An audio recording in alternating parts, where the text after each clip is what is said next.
Hello and welcome back everyone. Today, we're exploring one of the most important and well-known stories from Greek mythology, the legend of Theseus and the Minotaur.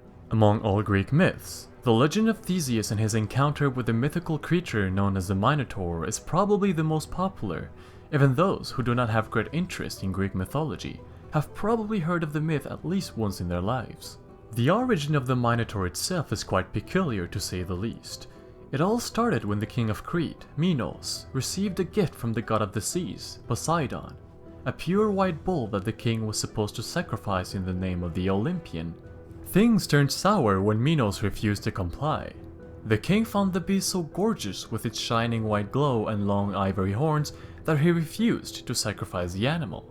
It also didn't help Minos' judgment that bulls were among the Minoan people's most sacred animals. Minos' actions made Poseidon furious, and to punish the insolent king, he decided to punish him by making his wife, Pasiphae, fall madly in love with the bull that the king refused to sacrifice.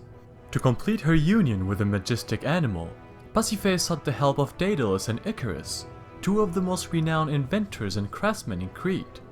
They made a wooden cow covered with real cowhide in which the queen could go inside. The result of Pasiphae and the Cretan bull's torrid union was a half-human, half-bull-like creature known as a Minotaur. She named the creature Artstaion, meaning star, and nursed the monstrous baby until he grew larger and stronger than any normal human being. Eventually, the Minotaur became restless and ran away from the palace, rampaging everything in his way and killing animals and humans alike.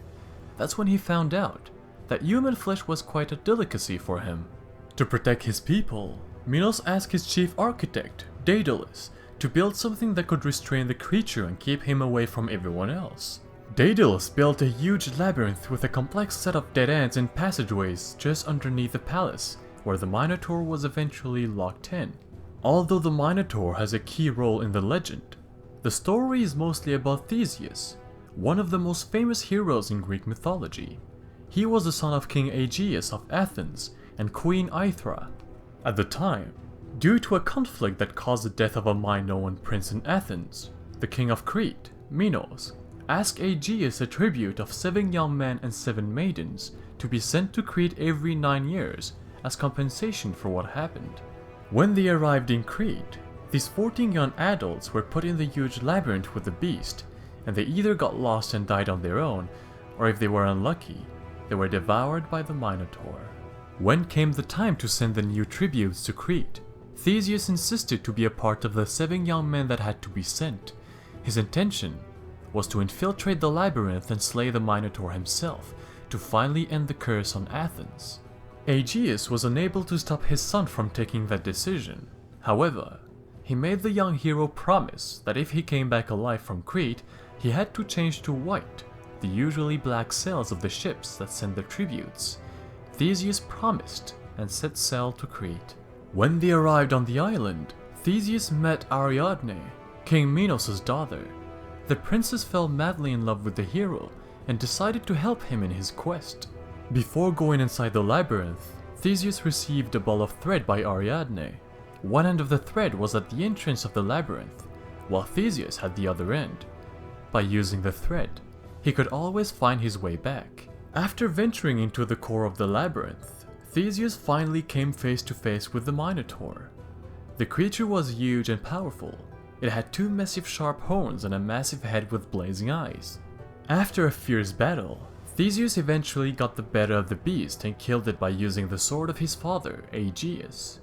He then led back the rest of the men and maidens in the labyrinth back to the entrance by following the thread given by Ariadne.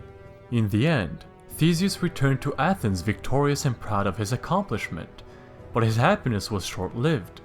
The hero forgot to change the sails of the ship from black to white, to let his father know that he was still alive as he promised him.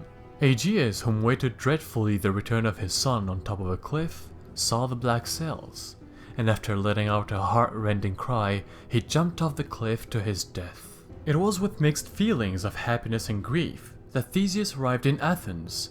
Because of his forgetfulness, his father had died in vain, but on the other hand, he saved the lives of 14 boys and girls and made it so that Athens would never have to send their youth as tributes to Crete ever again.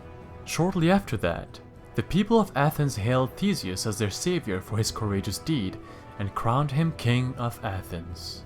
So that concludes today's video.